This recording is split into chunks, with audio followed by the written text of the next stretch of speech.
మత్తయి సువార్త 3వ అధ్యాయం మొదటి 2 వచనాలు కలిసి చదువుదాం. ఆ దినములందు బాప్తిస్మిచ్చి యోహాను వచ్చి పరలోక రాజ్యము సమీపించినది, మారుమనసు పొందునని యూదయారణ్యములో ప్రకటించుచుండెను. కొన్ని వారాలుగా మనము బాప్తిస్మిచ్చి యోహాను గారి గురించి మనం ధ్యానిస్తున్నాం. బాప్తిస్మిచ్చి యోహాను గారి యొక్క తల్లిదండ్రులు జకర్యా, ఎలిజబెత్. వారు దేవుని యందు భయభక్తులు కలిగి దేవుడు అనుగ్రహించిన సకల ఆజ్ఞల ప్రకారము జీవిస్తూ వచ్చారు. తద్వారా వారు ఎంతగానో ఆస్వాదించబడినారు అని మనం ధ్యానిస్తూ వచ్చాం. వారు యాజకులు, యాజక కుటుంబానికి చెందినవారు. యాజక ధర్మము జరిగించి ఉండగా దేవుని దూత జకర్యా గారిని దర్శించారు, వాగ్దానం ఇచ్చారు, ప్రవచించారు. అవన్నీ మనం ధ్యానిస్తూ వచ్చాం. ఈ బాప్తిస్మిచ్చి యోహాను గారి యొక్క లైఫ్ స్టైల్ ఇంకొక మెసేజ్లో మనం విన్నాం. ఈ బాప్తిస్మిచ్చి యోహాను గారు అరణ్యములో నివసించేవారని, ఆయన ఆహారము మిడతలు, తేనె అని మనము ధ్యానిస్తూ వచ్చాం. ఆయన యొక్క వస్త్రాలు ఒంటె రోమములో ధరించేవారని, చర్మముతో చేయబడిన మన తోలు దట్టి ధరించేవారని మనము ధ్యానిస్తూ వచ్చాం. ఈ దినము మనము ధ్యానించబోయే అంశము క్లుప్తంగా మనం చూద్దాం. అంశం ఏంటంటే, బాప్తిస్మిచ్చి యోహాను గారు దేని గురించి ఆయన ప్రకటించారు. What he preach. బాప్తిస్మిచ్చి యోహాను గారు దేని గురించి ప్రకటించారు. దేని గురించి ప్రకటించారు? మనం చదివిన వచనంలో 3వ అధ్యాయం 2వ వచనం, పరలోక రాజ్యము సమీపించినది, మారు మనసు పొందడని యూదయారణ్యములో ప్రకటించుచుండెను. John the Baptist preached about the repentance. మారు మనసు గురించి ఆయన ప్రకటిస్తూ వచ్చాడు. పరలోక రాజ్యానికి మారు మనసుకి ఉన్న లింక్ ఏంటంటే, మారు మనసు లేకుండా పరలోక రాజ్యంలో మనము ప్రవేశించలేము. మారు మనసు అంటే అర్థం ఏంటంటే తిరిగి జన్మించుట. తిరిగి జన్మించుట. ఇంకొక డెఫినేషన్ ఏముందంటే, అతిక్రమములు దాచిపెట్టేవాడు వర్ధిల్లడు, వాటిని ఒప్పుకొని విడిచిపెట్టేవాడు కనికరము పొందును. మారు మనసు అంటే అర్థం ఏంటంటే నూతన మనసు. మారు ప్లస్ మనసు, మారు మనసు అంటే నూతనమైన మనస్సు. ఓల్డ్ టెస్ట్మెంట్లో ఏముందంటే ఒక రెఫరెన్స్లో క్రొత్త మనస్సు. ఏ మనస్సు అండి? క్రొత్త మనస్సు. ఒక ఆయన యేసుక్రీస్తు వారి దగ్గరికి వచ్చి ఏమన్నారంటే, దేవుని రాజ్యంలో ప్రవేశించాలంటే ఏం చేయాలి అని అడిగాడు. యేసుక్రీస్తు వారు అన్నారు, ఒకడు క్రొత్తగా జన్మించితేనే కానీ వాడు దేవుని రాజ్యంలో ప్రవేశింపడు. మారు మనసు అంటే అర్థం ఏంటంటే క్రొత్తగా జన్మించుట, నూతన మనసు కలిగి జీవించుట. నూతన మనసు అంటే అర్థం ఏంటంటే మన యొక్క కాండక్ట్ మారిపోతుంది. అంటే కాండక్ట్ అంటే ఏంటండి? ప్రవర్తన. కాండక్ట్ మారిపోతుంది. తర్వాత ఏం మారుతుందండి? Behaviour, life style, words. మనం చూచే విధానం మారిపోతుంది, మనం మాట్లాడే విధానం మారిపోతుంది. అంటే దీని అంతటికీ లింక్ ఏంటంటే మనస్సు. ఒకడు దేవుని రాజ్యంలో ప్రవేశించాలంటే మనస్సు మారాలి. అందుకని భక్తుడు పాట కట్టాడు, మారాలి మారాలి నీ మనసే మారాలి, ఆ మారిన మనసే దేవునికి ఇస్తే ఫలితం ఉంటుంది. నాకు ఈ పాట ఎప్పుడు పాడేది, ఫస్ట్ టైం విన్నాను అంతే. ఏం మారాలటండి? మనస్సు మారాలి. ఇంగ్లీష్లో ఒక మాట అంటారు, a sound mind in a sound body. ఆరోగ్యకరమైన వ్యక్తిలో ఆరోగ్యకరమైన మనసు ఉంటుందంట. ఆరోగ్యకరమైన మనసున్న వ్యక్తికి ఆరోగ్యకరమైన శరీరం ఉంటుంది. అందుకని face is the index of mind. Face is the index of mind. మన యొక్క మనస్సు ఎలా ఉందో మన ముఖం చూసి చెప్పచ్చు. వాక్యలో మాట ఉందంటే, ఒకడు పైకి నవ్వుచుండెను లోపల హృదయమున దుఃఖముండవచ్చును. కొంతమంది పైకి praise lord brother, praise lord అక్క, బాగున్నారా, అంత బాగున్నారా, ఆ ముందు రోజు చాలా గలాట అయిపోద్ది ఇంట్లో. మామూలుగా కాదు. ఏ తాలింపు మాడిపోయో, కూర అడిగంటేసో, అన్నం మాడిపోయో, అన్నం చిమ్ముడిపోయో, ఏదో గలాట ముందు రోజు అయిపోద్ది. ఆ చిన్న గలాట వెంటనే పోద్దండి, కంటిన్యూ అవుతూ ఉంటుంది అనమాట అండి. మైండ్లో ఉంటుంది, పైకి బాగానే ఉంటాం. కూర వేసుకోండి, పప్పు వేసుకోండి, అది వేసుకోండి. ముందు రోజు అంతా మాడిపోయింది కాబట్టి నెక్స్ట్ డే చాలా ఒళ్ళు దగ్గర పెట్టుకుని వండుతారు కాబట్టి అది వేసుకోండి, ఇది వేసుకోండి అంటూ ఉంటారు. కానీ మైండ్లో చెడిపోద్దండి, మారదు. ఈలోగా బంధువులు వస్తారు, అంత బాగున్నారా, బాగున్నారా, అంత బాగున్నారా, చాలా బాగున్నాం, చాలా బాగున్నాం, చాలా బాగున్నాం. అంతకుముందు ఆ గదిలో ఒక ఆయన, ఈ గదిలో ఒక ఆవిడ ఉన్నప్పుడు బంధువులు వచ్చి ఒక గదిలోకి వచ్చేస్తారు. ఒకడు పైకి నవ్వుచుండినాను, లోపల ఉంటుందని హృదయమున దుఃఖం ఉండవచ్చును. కొన్నిసార్లు అలాంటి పరిస్థితులు ఉంటాయి. కానీ ఇక్కడ ఏమి మారాలని చెప్పారండి? మనస్సు మారాలి. పరలోక రాజ్యము సమీపించినది, మారు మనస్సు పొందండి. అంటే మనస్సు మారడం చాలా ప్రాముఖ్యమైన విషయం. వయసు పెరగొచ్చు కానీ కొంతమందికి మనస్సు మారదు, అందుకే బుద్ధి మారదంటారు. బుద్ధి కొన్నిసార్లు ఏమంటారంటే బుద్ధి గడ్డి తిని అంటూ ఉంటారు. కొంతమందికి వయసు పెరుగుతూ ఉన్నా కానీ మనస్సు మారదు. ఒక ముసలాయన్ని నేను ప్రత్యక్షంగా చూశాను. ఒకటేంటి, కొంతమంది చాలామంది ముసలాన్ని చూశాను నేను. వాల్ పోస్టర్స్ ఉంటాయి కదా, వాల్ పోస్టర్స్. అక్కడ మంచి మంచి సినిమాల్లో ఉండేటువంటి ఆడవాళ్ళు బొమ్మలు పెడతారనమాట. ఈ ముసలోళ్ళు వీడికి 90 ఏళ్ళు ఉంటాయి, తిన్నగా వెళ్ళిపోయి వాడు వెళ్ళడం, ఇంకా వాల్ పోస్టర్ దగ్గరికి వెళ్ళిపోయి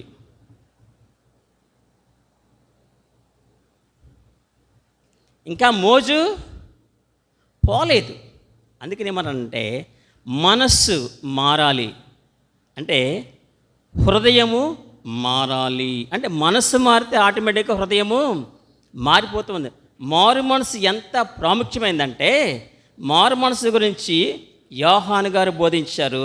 రెండో వ్యక్తి ఎవరు బోధించారంటే, ఇదే అధ్యాయంలో మనం చూస్తూ ఉంటే మారు మనసు గురించి 17వ వచనంలో యేసుక్రీస్తు వారు కూడా చూడండి, బాప్తిస్మిచ్చి యోహాను గారు మారు మనసు గురించి బోధించారు. మారు మనసు పొందండి, మనసు మార్చుకోండి, క్రొత్త మనసు రావాలి, నూతనమైన మనసు రావాలి, క్రొత్త స్థితి రావాలి అని బాప్తిస్మిచ్చి యోహాను గారు ప్రకటించారు. రెండవది ఎవరు ప్రకటించారండి? యేసుక్రీస్తు వారు. అప్పటి నుండి యేసు పరలోక రాజ్యం సమీపించి ఉన్నది కనుక, పరలోక రాజ్యము సమీపించి ఉన్నది కనుక, దేవుని రాజ్యానికి వెళ్ళాలంటే మారు మనసు తప్పనిసరిగా పొందాలి అని ప్రకటించచ్చు మొదలు పెట్టాను. ఆయన యేసుక్రీస్తు వారు ప్రకటించారు మారు మనసు గురించి. 1-2 సార్లు చెప్తేనే చాలా ప్రాముఖ్యమైన విషయం అని బాప్తిస్మిచ్చి యోహాను గారు ప్రకటించారు, యేసుక్రీస్తు వారు ప్రకటించారు. ఇంకా శిష్యులు కూడా ప్రకటించారండి. మార్కు సువార్త 6వ అధ్యాయం 12వ వచనం. మార్కు 6:12. కాగా వారు బయలుదేరి, మార్కు 6:12. మారు మనసు పొందవల్లని ప్రకటించుచు, కావున వారు బయలుదేరి. వారంటే ఎవరండి? శిష్యులు. ఏం ప్రకటించారు? మారు మనసు గురించి ప్రకటించారండి.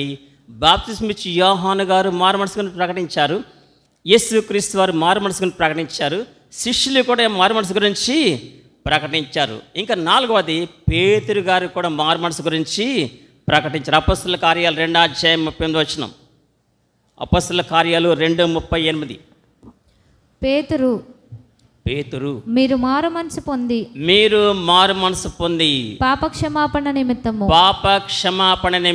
ప్రతివాడు యేసుక్రీస్తు నామమున బాప్తిస్మం పొందుడి. బాప్తిస్మం పొందవలెను. బాప్తిస్మం ఇచ్చి యోహాను గారు మారు మనసు గురించి ప్రకటిస్తూ ఆయన బాప్తిస్మం ఇస్తూ వచ్చారు.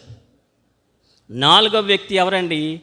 పేతురు గారు కూడా మారు మనసు గురించి ప్రకటించారు. మారు మనసు పొందాక బాప్తిని తీసుకోండి అని చెప్పారు. 5వ వ్యక్తి అపొస్తలుడైన పౌలు గారు. అపొస్తలుల కార్యాలు 26వ అధ్యాయం 19-20 వచనాలు. అపొస్తలుల కార్యాలు 26, 19, 20 వచనాలు.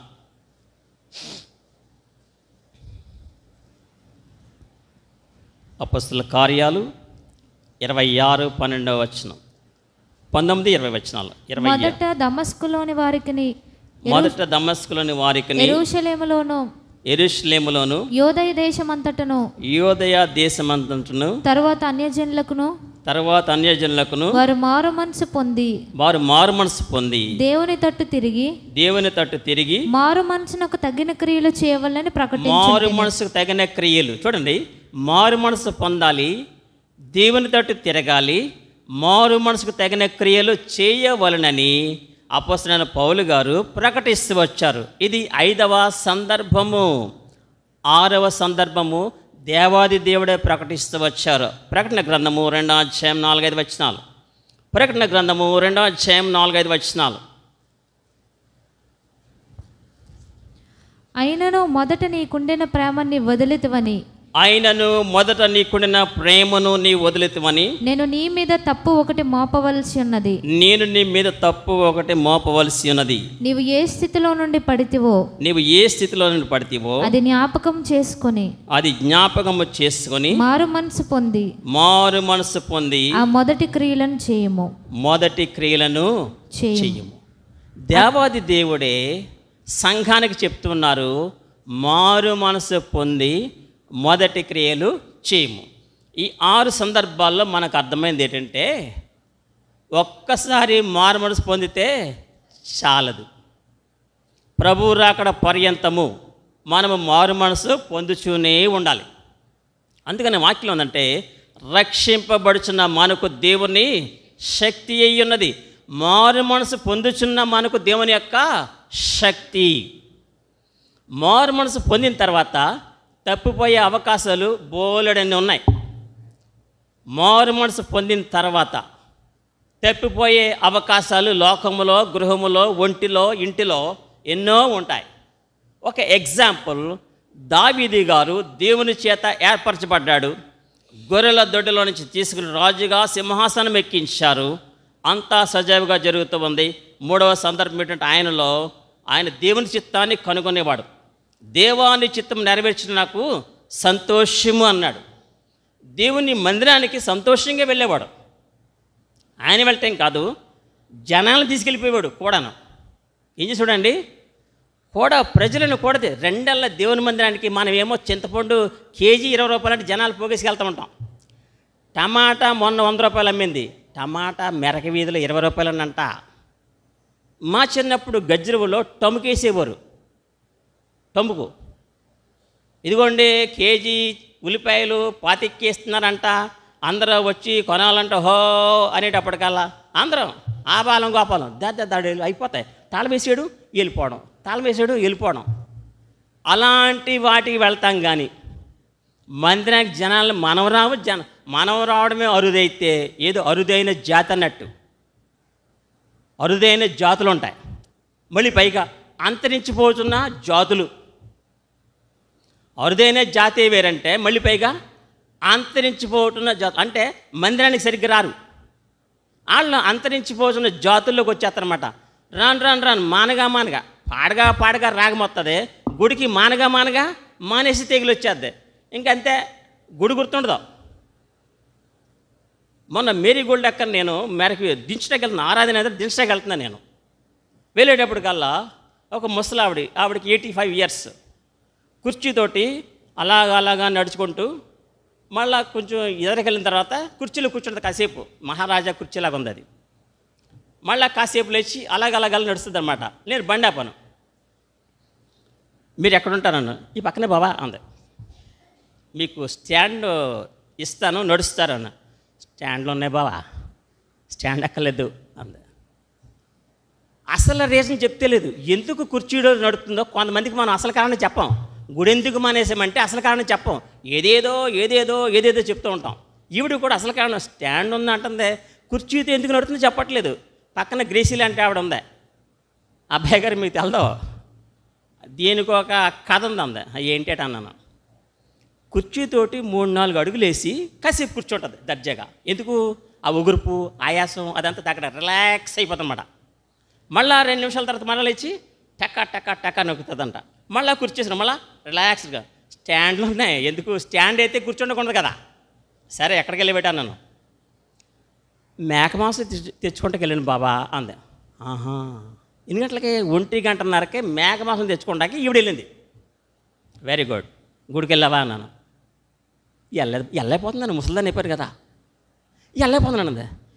ఏంటి మేక మాసానికి వచ్చేసి నీ కాళ్ళు, నీకు గుడికి వెళ్తాక రాలేదా? మా ఇంటి దగ్గర ముసలుడు ఉండేవాడు, వాడికి 94,000 పెన్షన్. ఎంత పెన్షను? ఆ ముసలోడికి 94,000 పెన్షను. మా నాన్నగారు ఫ్రెండ్ అడు. ఆదివారం 6 వెళ్తామంటే రోడ్డు పక్కన కూర్చొని ఉన్నాడు. అంకుల్ గారు ఈవేళ చర్చికి వెళ్ళలేదు ఏంటంటే, బాబా రెచ్చబుడు 50 రూపాయలు అడిగేస్తున్నాడు అన్నాడు. నీకు పెన్షన్ ఎంత అన్నాను. ఎంతో కాదు బాబా, 94,000 బాబా అన్నాడు. 94,000 పెన్షన్ వస్తే రెచ్చబోడికి 4 ఆదివారాలు 450 రూపాయలు 400 ఇవ్వలేకపోతున్నాడు ముసలుడు. నీ పని అవుట్. ఇంకా నీ సంగతి దేవుడు కూడా పట్టించుకోవడం నన్ను. 2 నెలలు ఇప్పుడు ముసలుడు. అందుకని వాక్యం ఉంటుంది, if we neglect so great salvation how can we escape. ఇంత గొప్ప రక్షణ మనం నిర్లక్ష్యం చేస్తే ఎలాగూ తప్పించుకుంటామని ఈ వాక్యము సెలవిస్తూ ఉంది. దావీదు గారు దేవుని చిత్తాన్ని గ్రహించి దేవుని చిత్త ప్రకారమే నడిచేవాడు. వన్ ఫైన్ మార్నింగ్ ఎంతో ఆత్మీయ అంతస్తుగా ఎదిగిన దావీదు గారు కొలాప్స్ అయిపోయాడు, పైనుంచి కింద పడిపోయాడు. ఒక స్త్రీ మోహపు చూపుతో చూచి ఆయనలో ఉన్న రక్షణానందం కోల్పోయాడు, పరిశుద్ధాత్మను కోల్పోయాడు, స్థిమితం లేకుండా అయిపోయాడు దావీదు గారు. మారుమనసు తగిన ఫలము ఫలిస్తూనే ఉన్నాడు, కానీ మారుమనసు ఏం చేయడండి?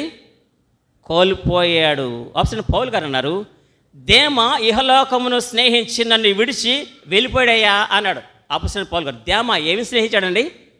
ఇహలోకమును స్నేహించి నన్ను విడిచి వెళ్ళిపోయాడు.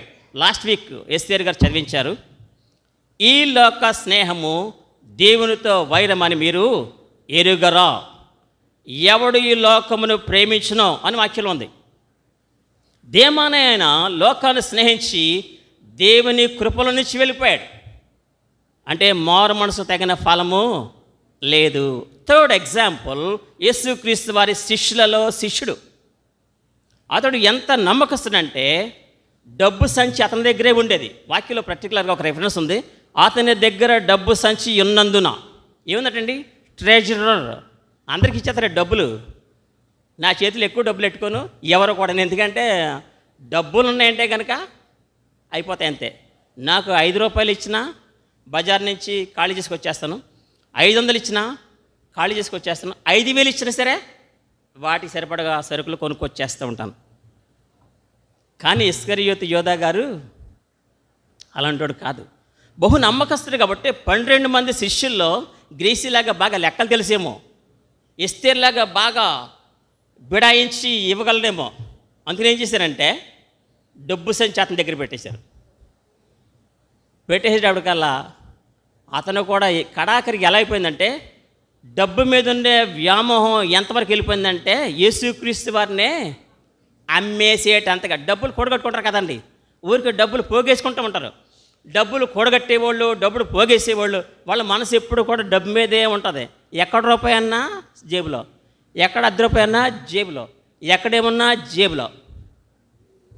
అందుకని ఆ ఇస్కరియోతు యోధాని ఏమన్నారంటే, ద్రోహి అయిన ఇస్కరియోతు యోధా మారు మనసు పొందాడు. యేసుక్రీస్తు వారితో 3.5 సంవత్సరాలు ఉన్నాడు, కానీ మారు మనసు తగిన ఫలము లేదు. మనం చేతన ఈ భాగాల్లో ఒక గుంపు ఎవరిని చూసాము? 6 సువార్తను గురించి మారు మనసు పొందండి అని చెప్పారు. దేవుని రాజ్యానికి వెళ్ళాలంటే మారు మనసు అవసరమని చెప్తే, రక్షింపబడిన వీళ్ళు ఎవరెవరి గురించి చెప్పాను మీకు? దేమా గురించి చెప్పాను, దావీదు గారి గురించి చెప్పాను, ఇస్కరియోతు యోధా. వీళ్ళందరూ రక్షింపబడిన వాళ్ళే. అంటే మనము రక్షింపబడినప్పటికీ కూడా తప్పిపోయే అవకాశాలు ఎన్నో ఉన్నాయి. దావీదు మళ్ళా రికవర్ అయ్యాడు, దేమా మళ్ళీ రికవరీ అవ్వలేదు. ఇస్కరియోతు యోధా రికవరీ అయ్యాడా? రికవర్ అవ్వలేదు. అతడు పోయి ఉరి పెట్టుకుని ఒక రెఫరెన్స్ ఉంటుందండి, చచ్చి అయిపోయాడు. ఆ డబ్బులు అటండి తీసుకెళ్ళి దేవాలయంలో ఎన్ని వెండి నాణేలండి? ఎన్ని వెండి నాణేలు? 30 వెండి నాణేలకి యేసుక్రీస్తు వారు నమ్మేశాడు. కానీ మొదటి గుంపేమో 6 మారు మనసు గురించి ప్రకటించారు.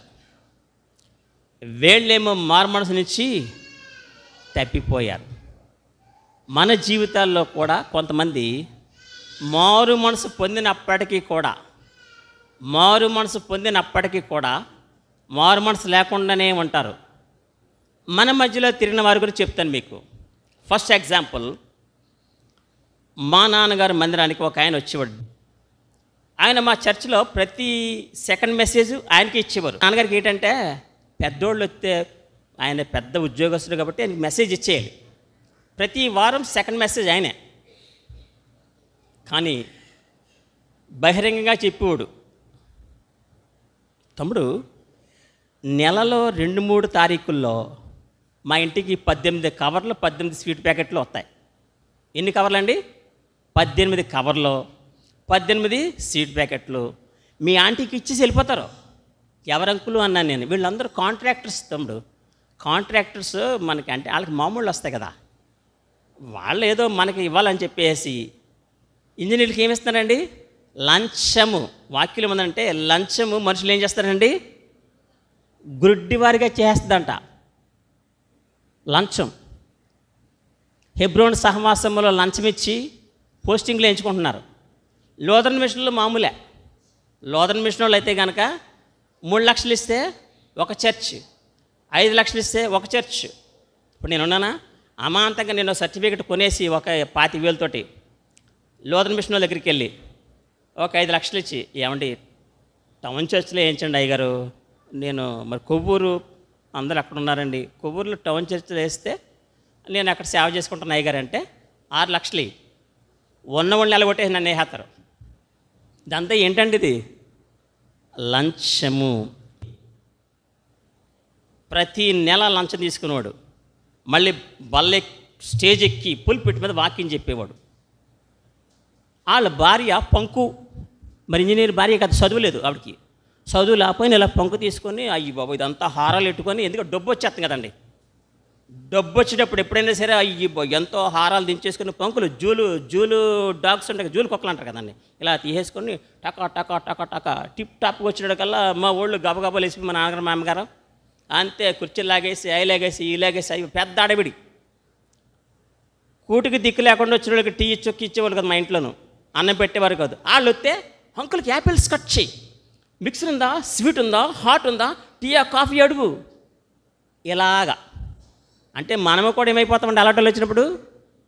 ఇంట్లో వాళ్ళకి మాత్రం అమ్మ కొంచెం నాకు సేమియా చేస్తావా అని 10 సార్లు నోరుగించుకొని నోరు అరిగిపోయినాయి, కానీ ఇంట్లో ఖాయం. ఆంటీకి సేమియా ఇష్టమంట అంతే. మళ్ళీ పైగా లంచాల్లో మళ్ళీ లంచం పాస్టర్ గారికే. ఇక్కడే ఈ వీధి తిన్నగా ఉన్న బిల్డింగ్లోనే అద్దుకున్నాడు ఆయన. మార్మల్స్ పొందాడు, వాకింగ్ చెప్తున్నాడు. ఏం తీసుకుంటాడండి? లంచము. అంటే మారు మనసు తగిన ఫలము లేదు. ఇంకా ఎగ్జాంపుల్ చెప్తాను. రాజమండ్రిలో ఒక ఆయన, వాళ్ళు ఎస్తేరుని నన్ను కొంతమంది పాస్టర్లే ఉపవాస ప్రార్థన చేయడానికి రమ్మన్నారు. ఎందుకు ఉపవాస ప్రార్థన అంటే, తమ్ముడు బావగారికి ట్రాన్స్ఫర్ అంటున్నారు, ట్రాన్స్ఫర్ ఆగిపోవాలి. ఎందుకు ప్రార్థన? ట్రాన్స్ఫర్ ఆగిపోవాలి. అదేంటాక ట్రాన్స్ఫర్ ఎందుకు ఆగిపోవాలి అన్నాను. తమ్ముడు ఇక్కడైతే లంచాలు 70,000 వస్తాయి నెలకే, ఎంత? ఇక్కడ 70,000. వీరో చెట్టుకి వెళ్ళిపోతే రావు తమ్ముడు, 70,000 వస్తాయి. కనుక ట్రాన్స్ఫర్ ఆగిపోవాలని ప్రార్థన ఎవరండి? పాదిర్లు, మేము. అది సాతానుకు సోదరులాగా మేము తయారయ్యాము అక్కడ. ఆ రోజు 10 మంది పాదిర్లు లంచగుండికి ట్రాన్స్ఫర్ ఆగిపోవాలని ప్రార్థన చేసాం అక్కడ. అది వ్యవహారం. మరి ఈ ప్రార్థనలో దేవుడు వింటాడా? వాళ్ళకి ఉంటుంది పనిష్మెంటు, మాకు ఉంటుంది మారు మనసు. అందుకనే నిత్యము once saved is not always saved అన్నారు ఇంగ్లీష్లో. ఒక్కసారి రక్షింపబడితే ఎప్పటికీ దేవుని రాజ్యానికి అర్హులే కాదురా అబ్బాయి. రక్షింపబడడం మొదలెట్టమంటే ప్రతి దినము రక్షింపబడుచున్న పాపికి దేవుని శక్తి అయ్యున్నది. రక్షింపబడుచున్న పాపికి దేవుని శక్తి అయ్యున్నది. నీ రక్తమే నన్ను శుద్ధీకరించును, నీ రక్తమే నా బలము. ఇక్కడితో ఈ ప్రసంగం ముగిస్తున్నాం. మనకి ఇంకా మరి గెస్టులు వచ్చారు, వారికి కొంత అవకాశం ఇవ్వాలి సాక్ష్యానికి. ఈవేళ మీకు నేను చెప్పిన పాయింట్లో కొన్ని విషయాలు మీకు అర్థమవుతాయి. ఇంకా కొన్ని ప్రసంగాలు ఉంటాయి. ఇదే టాపిక్. ఏ టాపిక్ అండి? మారు మనస్సు. ఇది 3వ ప్రసంగం. బాప్తిస్మిచ్చి యోహాను గారి యొక్క తల్లిదండ్రులతో మొదలెట్టాం. వారి యొక్క మెసేజ్ ఏంటి అని మనం నేర్చుకుంటూ ఉన్నాం. మారు మనసు గురించి ప్రకటించారు. మారు మనసు అంటే అర్థం ఏంటంటే మన ప్రవర్తన, మన యొక్క మాటలు, మన యొక్క జీవితము మార్చుకోవడమే మారు మనసు. మనస్సు మారాలని నేర్చుకున్నాం. ఈ మారు మనసు ఎంత ప్రాముఖ్యమైందంటే 6 ప్రకటించారు. ఎవరెవరండి? బాప్తిస్మిచ్చి యోహాను గారు, యేసుక్రీస్తు వారు, పేతురు గారు, అపోస్తలుడైన పౌలు గారు. ఇంకెవరు ప్రకటించారండి? మనం చూద్దాం. శిష్యులు ప్రకటించారు. దేవాది దేవుడు అంటే చాలా చాలా ప్రాముఖ్యమైన మారు మనసు. లేకపోతే మారు మనసు ఉంటేనే హృదయ శుద్ధిగా ఉంటుందండి. అందుకనే మత్తయి సువార్త 5 ఉంది, హృదయ శుద్ధి గల వారు ధన్యులు, వారు దేవుని చూచెదరు. జీవిత కాలం మనం మారు మనసు పొందుతూనే ఉండాలి. ఈ బాప్తిస్మ యోహాను గారు ఎవరంటే క్రింద వచనాల్లో మారు మనసుకు తగిన ఫలాలు ఫలించండి. పౌలు గారు ఏమన్నారంటే మారు మనసు తగిన క్రియలు చెయ్యండి. దేవాది దేవుడే ప్రకటన గ్రంథంలో ఏమన్నారంటే మొదటి క్రియలు చేయండి రా. మారు మనసు పొందినప్పుడు చాలా చక్కగా ఉంటాం. ఎక్కువ ప్రార్థన, ఎక్కువ గుడికి వచ్చేస్తూ ఉంటాం. ఎంత ప్రార్థన, వాక్యం మాట్లాడితే వాక్యం. అయ్యో మీ బ్రదర్ మార్పిడి సిస్టర్ గారు తెగ వాక్యం. అయ్యో తెగ వాక్యం మాట్లాడితే బ్రదర్ ఎక్కడికి వెళ్ళండి, చర్చికి వెళ్ళిపోరండి. అయ్యి బాబా కొత్త పెళ్ళైన కొత్తలో ఉన్నట్టుగా ఉంటుంది. పెళ్ళైన కొత్తలో ఎంత ప్రేమగా చిలక గోరింగంటారు. పెళ్ళైన కొత్తలో లాగా గుడికి కూడా అంతే. పెళ్ళైన కొత్తలోలాగా వచ్చేస్తూ ఉంటాం. రాను రాను రాను రాను రాను రాను రానే రారు. మళ్ళీ వాళ్ళు రారు కాదు, గుడికి వెళ్ళి వాళ్ళు చెలగొడతారు. తాను చెడ్డ కోతి వనమంతా చెడిపోయింది అన్నట్టు ఈడు మానేస్తారు గుడి. ఈడు మానేది కాకుండా రోజు ఎందుకులే ప్రతి ఆదివారం అక్కలేదు వచ్చేవారు వెళ్దిగల్లే అంటూ ఉంటారు. అందుకనే మనకు కావాల్సింది ఏంటండి? మారు మనస్సు, మారు మనస్సు, మారు మనస్సు. మనం 3 గుంపులు చూసాం. ఒక గుంపు 6 ప్రకటించారు. 2వ గుంపు దావీదు గారు, దేమా, ఇంకెవరండి? ఇస్కరియోతు యోధా. ఇస్కరియోతు యోధా పేరు మార్చేశారు. ద్రోహి అయిన ఇస్కరియోతు 2వ గుంపు. 3వ గుంపు ఎవరు చూసాము? ఇంకా చాలా ఎగ్జాంపుల్స్ ఉన్నాయి, టైం లేదు. దగ్గర మా తండ్రి వినిన మాటలు మాలో ఫలింపచేసి నీ వాక్యము దీవించమని, మారు మనసు దయచేయమని, మిగిలిన సమయం దీవెనకరంగా చేయమని యేసుక్రీస్తు వారి శ్రేష్టను ప్రార్థించి స్తుతించబడికొచ్చినాం తండ్రి. ఆమేన్.